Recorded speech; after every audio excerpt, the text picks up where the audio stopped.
dia, sejam muito bem-vindos ao nosso jornal. Hoje vamos explorar uma das mais antigas filosofias tradicionais e religiosas do mundo, o taoísmo. Que surgiu há mais de 2.500 anos, com raízes antigas na China, o taoísmo nos ensina a buscar harmonia com a natureza, com o universo e com nós mesmos. Falaremos então com 4 especialistas no assunto. E agora convidamos o professor de filosofia chinesa, o Dr. Ricardo Rosansky Cordeiro.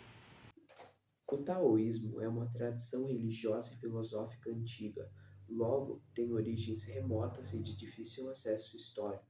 Sua fundação é atribuída a Lao Tzu, filósofo e arquivista chinês. Seu texto, Tao Te Ching, contém os ensinamentos base do taoísmo, que, junto aos textos de Zhangzi, o filósofo que o sucedeu, formam o cânone do taoísmo, que é conhecido como Dao Tsang. Ele formula todos os preceitos conhecidos desde a época da dinastia Shang, em que os camponeses contemplavam o mundo natural ao seu redor e as relações interdependentes entre eles. Durante o período dos Três Reinos, foi que o taoísmo virou uma religião com templos, práticas e ritos. Conforme eles foram crescendo, eles foram virando a religião oficial do império durante a dinastia Tang e Zhou. Porém, a partir dali, perderam espaço para o confucionismo, enquanto eles se mesclavam com o confucionismo e com as restantes das religiões chinesas para formar o que nós conhecemos hoje como religião tradicional chinesa. A partir da Revolução Cultural e a tomada do comunismo na China em 1940, a China passou a reprimir e controlar, regular as religiões, e o taoísmo não foi exceção, mas ele continua tendo praticantes tradicionais no mundo inteiro. Além da filosofia, o taoísmo nos ajuda a ter uma série de práticas de ensinamentos que ajudam a harmonizar o nosso corpo e a mente. A professora de artes e meditação nos explicará um pouco mais. O princípio básico do taoísmo é que a felicidade só pode ser encontrada na fusão. Quando você é apenas uma testemunha, os pensamentos vêm e você os observa ir e vir enquanto se funde com eles. No início você ficará um pouco distraído, mas depois a calmaria e a paz interior vêm.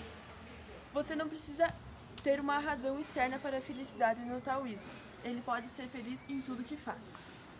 Os templos do taoísmo servem como centro de meditação, cultos e práticas espirituais. Eles fazem ritos, preces, em busca de saúde, prosperidade, proteção, simplicidade e conexão com a natureza.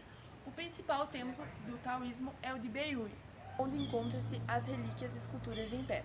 O muro que cerca o templo fazia parte de uma muralha da cidade, que cercava Qian. O portão sul do templo foi na época um dos principais portões da cidade, que, além do que já está fazendo parte do templo, foi a única coisa que restou na muralha. Hoje, o taoísmo é praticado por mais de 58 milhões de pessoas no mundo, com uma grande concentração na Ásia. O professor de cultura chinesa Davi Giacomini Navarro comenta sobre o impacto moderno dessa tradição. Então, hoje eu vou falar sobre 5 pessoas influentes que seguem o taoísmo. O primeiro deles é o Alan Watts, que é um filósofo. O segundo é o Bruce Lee, que é um artista mundialmente famoso. O terceiro é o Joseph Campbell, que é um escritor. O quarto, Thich Nhat Hanh, que é um ativista. E o quinto, Tao Lin, que também é um escritor. Sendo o mais famoso deles, o Bruce Lee, que é um artista que já atuou em vários filmes e é muito famoso em Hollywood. O taoísmo também se manifesta como uma religião. Quem nos explicará um pouco mais sobre esse assunto é o historiador Gabriel Henrique Andrade Souza Damasceno.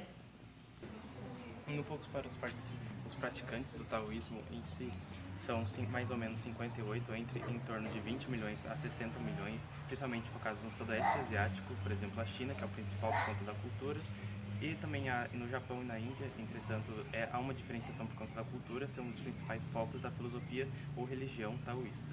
Indo para os fundamentos, que são 8 basicamente, os principais é o primeiro Tao, que é o caminho da divindade, o caminho divino, o caminho primordial, que deve ser seguido durante a vida e após a morte a viver nele. O próximo seria o Yu Ye, que é o principal foco do taoísmo, que é a ação da não ação, que se refere ao fluxo das coisas tem que agir de forma natural, não pode haver nenhuma modificação por conta do humano. Deve ter tudo sua razão e momento exato. O próximo é o Yin e Yang, que se refere à dualidade, o equilíbrio entre as dualidades para criar harmonia. Se refere o Yi sendo uma estrutura feminina passiva e o yang sendo o masculino e ativo, que se refere à dualidade, por exemplo, o bem e o mal devem existir para que existir o equilíbrio e a harmonia. O próximo é o T, que se refere a o que deve fazer para encontrar o caminho primordial, que é o Tao.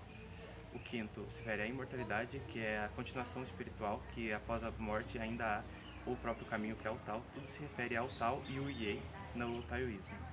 O sexto é o cultivo pessoal, que se refere a fazer rituais, continuar se religando com os deuses, que há diversos deuses. O taoísmo é muito focado em diversos deuses e rico. O próximo se refere à simplicidade, por exemplo, natureza. Um principal foco é a natureza e simplicidade da vida, por exemplo, o próprio Yu Yei, que se refere à ação da nação, não fazer muitas coisas, não focar no capitalismo, em poucas palavras. Indo agora para o oitavo, o principal fundamento também são os deuses. Por exemplo, uma divindade, se refere a Liazu Yang, que se refere a um fundador do taoísmo, que não sei dizer exatamente, não há dados sobre quando ele criou o taoísmo. Indo para a filosofia e algumas influências, uma influência que ele teve é o confucionismo, que é o principal foco da moral, de como a ação entre as pessoas praticantes devem agir. E os cinco clássicos, por exemplo, I Ching, que é um dos principais fundamentos e restrições onde eles podem acabar tendo. Um dos objetivos é achar a paz em si e com o mundo e com a natureza, e a harmonia com tudo. O taoísmo nos ajuda a buscar a simplicidade. É uma filosofia que nos oferece uma lição valiosa de buscar uma vida plena e equilibrada. Muito obrigada por nos acompanhar. Até a próxima!